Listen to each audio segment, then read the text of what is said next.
હવે તમે જે સમયની રાહ જોઈ રહ્યા હતા એ સમય આવી ગયો છે। આ વર્ષે ઘણા બધા ખેડૂતોએ ખૂબ જ સારો એવો વરસાદ જોયો છે અને ઘણા બધા જિલ્લાઓ એવા છે કે જેમાં ખેડૂતોને ખૂબ જ મોટા એવા નુકસાન વરસાદને કારણે થયેલા છે। તો સરકાર દ્વારા જે નુકસાન થયેલા છે એના માટે જાહેરાત કરવામાં આવી છે। 350 કરોડ રૂપિયાની સહાય છે તે ખેડૂતો માટે જાહેર કરવામાં આવેલી છે અને લગભગ 1.5 લાખ જેટલા ખેડૂતોને આ સહાયનો ફાયદો મળવાપાત્ર થશે। તો જરૂરથી આ વિડીયોને શરૂઆતથી લઈ અને અંત સુધી જોજો અને તમારા જેટલા ખેડૂત મિત્રો હોય બધાને આ વિડીયો તમારે શેર કરી દેવાનો છે, કારણ કે કોઈ ખેડૂતો પાસે હજુ આ માહિતી મળી નથી અને ગઈકાલે જ આ જાહેરાત કરવામાં આવી છે। એટલે જરૂરથી વિડીયોને લાઈક કરી, ચેનલને સબસ્ક્રાઇબ ના કરી હોય તો સબસ્ક્રાઇબ કરી અને તમારા બધા મિત્રોમાં વિડીયોને શેર કરી દેજો। એકદમ ડિટેલમાં આપણે બધી વસ્તુ જાણીશું, કઈ રીતે સહાય મળશે, કયા કયા ખેડૂતોને સહાય મળશે, કેટલી સહાય મળશે અને એકદમ ડિટેલમાં બધી માહિતી બનાવવામાં આવેલી છે। તમે જોઈ શકો છો અહીંયા વિડીયો થોડોક લાંબો થશે પણ બધા ખેડૂતો માટે બહુ જરૂરી વિડીયો છે, એટલે વિડીયોને શરૂઆતથી લઈ અને અંત સુધી જોજો। હું તમને ગેરંટી આપું છું કે વિડીયોમાં અંત સુધીમાં તમને ઘણી બધી માહિતી મળશે। તો આગળ વધીએ અને પહેલાં તો શરૂઆત કરીએ ખેડૂતોને વરસાદથી જે નુકસાન થયેલા છે એના માટે રાહત પેકેજ જાહેર કરવામાં આવેલું છે। બેઝિક માહિતી શું છે એની વાત કરીએ। આ વર્ષે વરસાદ ખૂબ જ સારો એવો પડ્યો છે અને ખેડૂતોએ ખૂબ જ સારી રીતે વાવણીઓ પણ કરી દીધી છે અને સારા વરસાદને કારણે ખેડૂતો ખુશ છે, પરંતુ ઘણી બધી જગ્યાએ જરૂરત કરતાં પણ વધારે વરસાદ પડ્યો છે, જેના કારણે હર વર્ષની જેમ આ વર્ષે પણ ખેડૂતોને ઘણી બધી નુકસાની વેઠવાનો વારો આવ્યો છે। ઘણા બધા ખેતરોમાં હજુ હાલમાં પાણી ભર્યા છે, તો ઘણા બધા ખેતરો એવા છે કે જેમાં ઊભા પાકને બહુ મોટા નુકસાન થયેલા છે। આવી પરિસ્થિતિઓમાં ખેડૂતો આશા રાખે કે સરકાર દ્વારા કંઈક સહાય છે તે એમને આપવામાં આવે। જુલાઈ મહિનામાં ભારે વરસાદથી નુકસાન માટે 350 કરોડનું રાહત પેકેજ જાહેર કરી દેવામાં આવ્યું છે। ખેડૂતોને કેટલી સહાય મળશે અને તેની શરતો શું હશે, સહાય લેવા માટે તમે શું કરી શકો, કયા કયા જિલ્લાઓને સહાય મળશે અને સહાયના નિયમો શું હશે, એ બધી માહિતી આપણે વિડીયોમાં આગળ જાણીએ। તો વિડીયોમાં અંત સુધી બન્યા રહેજો। હવે કેટલી સહાય મળશે અને શરતો શું હશે એની આપણે જો આગળ થોડીક વાત કરીએ તો પહેલાં તો બિન પિયત જે ખેતરો છે એના માટે 33% કે તેથી વધુ નુકસાન થયું હોય એના માટે SDRFના નોર્મ્સ મુજબ 8,500 રૂપિયાની સહાય મળવાપાત્ર થશે, જેમાં વધારીને 2,500 રૂપિયા છે તે રાજ્ય સરકાર એડ કરશે। આમ ટોટલ 11,000 રૂપિયા પ્રતિ હેક્ટર લેખે ખાતા દીઠ મહત્તમ 2 હેક્ટરની મર્યાદામાં સહાય છે તે બિન પિયત ખેતરો માટે આપવામાં આવશે।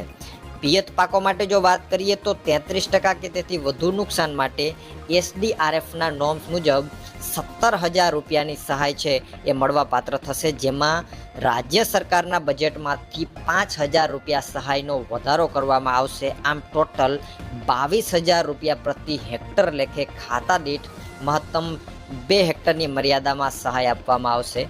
હવે બાગાયતી પાકોની જો વાત કરીએ, બાગાયતી પાકોને કેટલી સહાય મળશે તો 33% કે તેથી વધુ જે ખેડૂતોને નુકસાન થયું હોય એના SDRFના નિયમો મુજબ 22,500 રૂપિયા પ્રતિ હેક્ટર લેખે ખાતા દીઠ મહત્તમ 2 હેક્ટરની મર્યાદામાં સહાય આપવામાં આવશે। તો આ તો તમે જાણી લીધું કે કેટલી સહાય કયા ખેડૂતોને મળશે।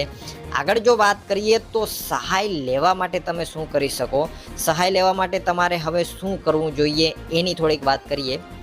ખેડૂતોને સહાય આપવા અંગે સંબંધિત જિલ્લા વહીવટી તંત્ર દ્વારા અસરગ્રસ્ત ગામોની યાદી જાહેર કરવામાં આવશે।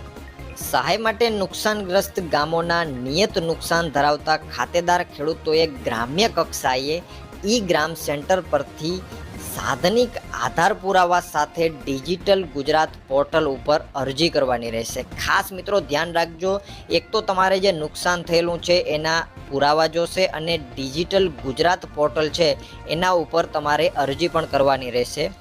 આ ઉપરાંત જે કિસ્સામાં જમીન ધારકના આધારે નિયત ધોરણો મુજબ જો સહાય ચૂકવવા પાત્ર રકમ છે તે 3,500 કરતાં ઓછી થતી હોય તો તેવા કિસ્સામાં ખાતા દીઠ ઓછામાં ઓછા 3,500 રૂપિયાની સહાય તો ચૂકવવામાં આવશે જ, જેમાં SDRF ઉપરાંતની તફાવતની જે રકમો હશે તે રાજ્ય સરકારના બજેટમાંથી આપવામાં આવશે. તો આ રીતે તમે છે તમારી સહાય તમને મળવાપાત્ર થશે. હવે આગળ વાત કરીએ કે કયા ખેડૂતોએ અને કેવી રીતે સહાય મળશે. અસરગ્રસ્ત ખેડૂતોને SDRFના નિયમો પ્રમાણે તેમજ નુકસાનની તીવ્રતાને ધ્યાને લઈ કેન્દ્ર સરકાર દ્વારા અને રાજ્ય સરકારના ભંડોળમાંથી વધારાની ટોપઅપ સહાય છે તે આપવામાં આવશે. SDRFના નિયમો પ્રમાણે 33%થી વધુ નુકસાન હોય તેવા આશરે 1.50 લાખ એટલે કે 1.5 લાખથી વધુ ખેડૂતોને 2 હેક્ટરની મર્યાદામાં આ સહાય આપવામાં આવશે. રાજ્યના 9 જિલ્લાઓના 45 તાલુકાઓની આશરે 4,06,892 હેક્ટર વિસ્તાર અસરગ્રસ્ત છે, જેમાં 272 અલગ અલગ ટીમોને વિગતવાર સર્વેના આદેશ પણ આપી દેવામાં આવ્યા છે.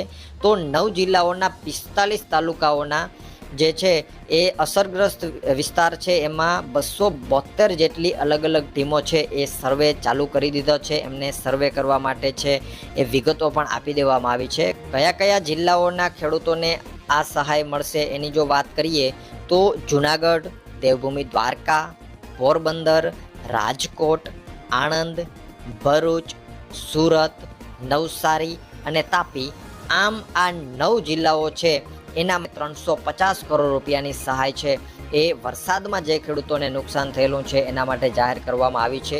તો જરૂરથી જઈ અને તમારા જે ખેડૂત વિકાસ અધિકારી હોય એમની મુલાકાત લેજો. તમારે જો નુકસાન થયું હોય તો જરૂરથી જઈ અને તમે ઓનલાઈન અરજીઓ પણ કરી દેજો, જેથી કરી અને તમને પણ લાભ મળી રહે. અને હર વર્ષે જે પ્રોબ્લેમો થાય છે એ પ્રોબ્લેમ ના થાય એની પણ ખાસ તકેદારી રાખજો. ખેડૂતો છે એના ખેતરોમાં આવી અને સર્વે થાય, પ્રોપર સર્વે કરવામાં આવે અને પ્રોપર સહાય મળે એ જ આપણી આશા છે. અને તમે નીચે કોમેન્ટમાં એ પણ જરૂરથી જણાવજો અને આ 9 જિલ્લાઓની બહારના જે જિલ્લાઓ છે એમાં જે નુકસાન થયેલા છે એની વિગતો પણ સરકાર સુધી પહોંચે અને આ 9 જિલ્લાઓમાં જે સહાય મળવાની છે એ જ રીતે ગુજરાતના બીજા વધારે જિલ્લાઓમાં પણ સહાય મળે. અને આ વિડીયોને તમારા બધા ખેડૂત મિત્રોમાં શેર પણ જરૂરથી કરજો, કારણ કે ખૂબ જ જરૂરી એવો વિડીયો છે અને આટલી માહિતી હજુ ખેડૂતો સુધી પહોંચેલી નથી. તો વિડીયોમાં અંત સુધી બન્યા રહેવા બદલ આપનો ખૂબ ખૂબ આભાર.